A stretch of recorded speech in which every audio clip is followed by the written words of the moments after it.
Gospod Štefanec, kaj pomeni uvedba predhodnega preizkusa nakupa helikopterjev Leonardo, ki ga je napovedala protikorupcijska komisija? Torej, del postopka pred Komisijo za preprečevanje korupcije, kot ga predvideva zakon, je seveda postopek predhodnega preizkusa. V tem postopku predhodnega preizkusa komisija ugotavlja, glede na okoliščine, ki izhajajo iz same prijave, kako je seveda sam dogodek, samo dejanje, samo ravnanje, v konkretnem primeru seveda priprava razpisa, ugotovitev izpolnjevanja pogojev tistih, ki so se prijavili in tako naprej potekala. Skratka, gre za zbiranje dodatnih argumentov, dokazov ali okoliščin, ki seveda potem komisiji pomagajo k temu, da se odloči ali uvede postopek ali ga ustavi. Skratka, predhodni postopek je postopek, ki je z zakonom predviden in seveda komisija v vsakem primeru tako ravna. Gospod Germ, kako pa vi gledate na dogajanje v politiki, na katero ste naslovili poziv, da nakup zaustavi? Poslanci SD-ja so pozvali notranje ministrstvo, da razpis razveljavi.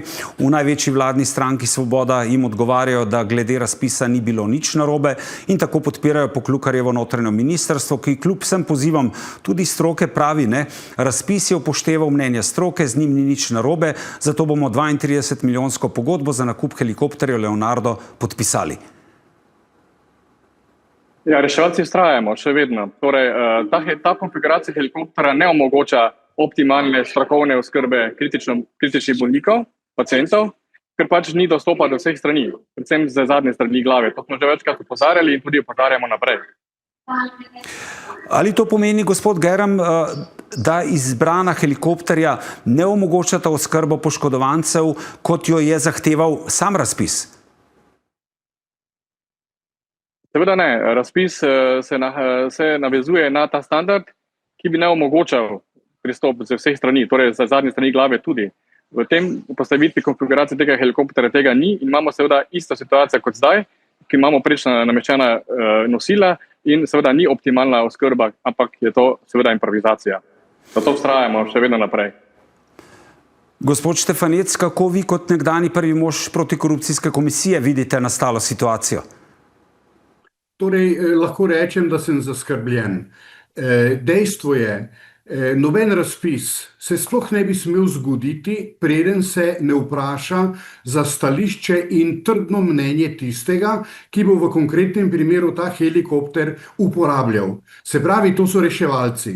Če reševalci dvomijo, da je ta helikopter takšen, da bo omogočal tisto pomoč, ki jo poškodovanci ali pacienti rabijo, potem je seveda od začetka ta postopek pravzaprav nevzdržen. Lahko rečem za državo Slovenijo sramoten. Govorimo o 32 milijonih. To je ja grozljivo, to se ne sme zgoditi.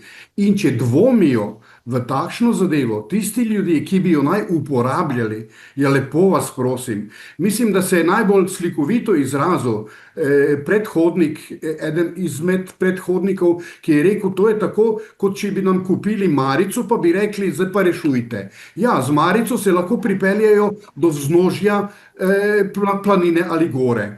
Ampak rešuje se na gori, rešuje se poškodovanega.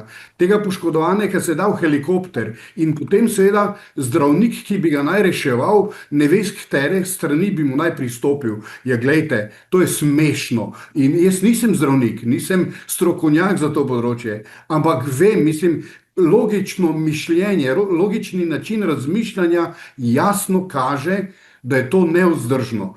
In če se seveda ministrstvo vztraja na tem, je potem povsem jasno, da gre za neke variante, ker nekomu to paše in ker gre za to, gre najmanj za korupcijska tveganja, da ne rečem še za kaj hujšega. In seveda potem politike, ki jih vprašate, pa govorijo o tem, da bo helikopter uporabljen za dvojni namen, pa sploh ne vejo, za kakšen namen bo uporabljen. Ja pa gledajte, a se šalimo s to državo, a se šalimo z proračunskimi sredstvi. To je nevzdržno. Gospod Germ, kaj torej nakup teh helikopterjev, ki naj bi bili dostavljeni leta 2027, pomeni za kakovost oskrbe poškodovancev? Bo ta na ravni, ki jo omogoča oziroma zahteva sodobna medicina? Vsekakor ne.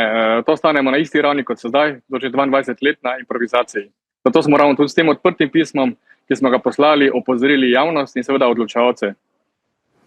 Najlepša hvala obema, da sta bila naša gosta. Zadevo bomo seveda spremljali še naprej. Hvala lepa.